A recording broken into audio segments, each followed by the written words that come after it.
There was an old woman who lived in a shoe. She had so many children, she didn't know what to do. She gave them broth without any bread and whipped them all soundly and put them to bed. So this is a nursery rhyme that for some reason has come into my life recently. Like I've heard it and read it and it's just come into my mind. And so I thought I would think about it, about this old woman who lived in a shoe. It's an amazing image. I remember as a kid, again, with books with images of this big boot, this huge shoe boot. They always made it look like a boot with this woman, and just these hundreds of children stuffed in the shoe. And then there were some books where they'd make little rooms within the shoe, and it all looked really quite intriguing to me, the idea of living in a shoe. It was a bit like a sort of you know, they obviously weren't her children. It was like in all the stories and all the pictures, it looked like a sort of orphanage type situation going on in a shoe. Anyway, I was thinking about that and thinking like, why in a shoe, you know? And recently I've been thinking about shoes quite a lot because of Cinderella and also Snow White, with the remember the stepmother, evil stepmother's punishment for all her murderous attacks on Snow White. Her punishment is that she has to dance to her death on these hot burning shoes, which is an image that I think so striking and interesting, which I've spoken about in other videos. And then in Cinderella, there's this, you know, the shoe that Cinderella leaves behind when she runs away from the ball because she has to be home by midnight, because of the fairy godmother's rule that all of her dresses and her robes and her carriage gets turned back into the pumpkin and the mouse and the frog, if she's not back by 12. And all that the prince gets left, the memento of this enigmatic woman that he meets at the ball, is this glass slipper. And so I've been thinking about shoes, like the shoe in Cinderella being the central kind of motif of how the prince finds his wife, and the burning shoes in Snow White. And then this came along just by chance. I started to think about the old woman who lived in a shoe, and it's really the way I think about it is that it's about grounded, wise female wisdom. This myth, the old woman, like the old woman, that there's a kind of archetype of the old wise woman.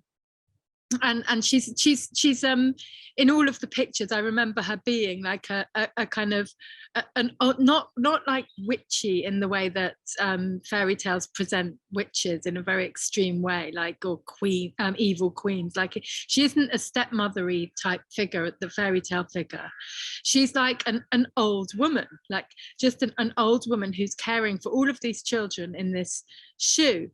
And the way I sort of understand that image of this big boot on the ground, and she didn't know what to do. She said she had so many children, so it's like a community, isn't it? And headed up by this old woman. But the way I see it symbolically is like a kind of grounded female, older, wiser woman, old wise woman, grounded wisdom, with a shoe.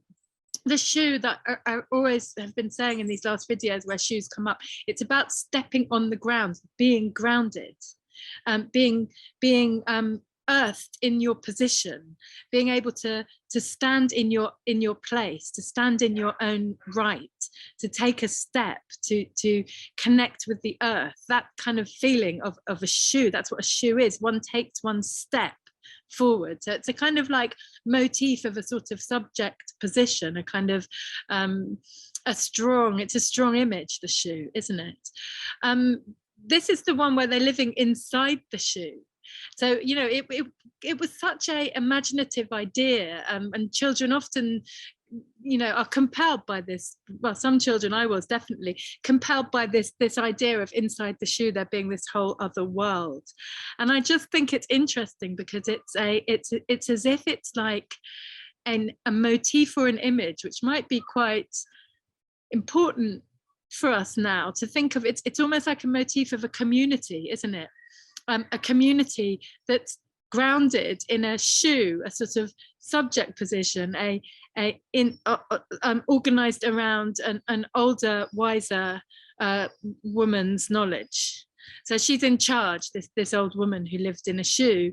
And yes, she doesn't know what to do. She's got so many children. And then it's about how she shares out the food. She's resourceful. She gives them broth, but she doesn't give them bread in order to make sure that everyone gets enough and that she can feed them all.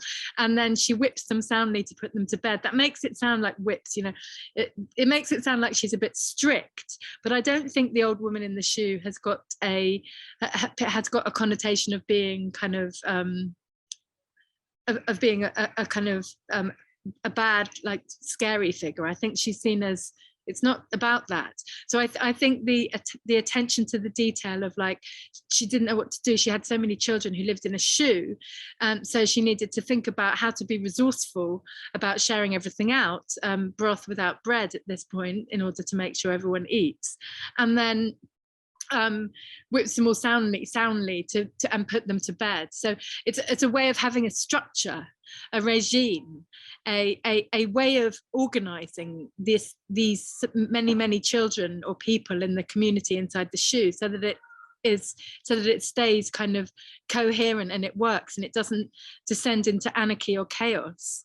And I think the other point about the boot, because I remember it as a boot or a shoe, you know, is that, like, not only is it a motif of the kind of container for a community that's grounded, rooted to the earth, on the earth, it's like in relation to stepping, taking a step, like I've said, like a strong position of being kind of a subject position, you know, a grounded position, but also that, if you imagine what you can do with a boot or a shoe is you can give someone a good boot, you can kick with it.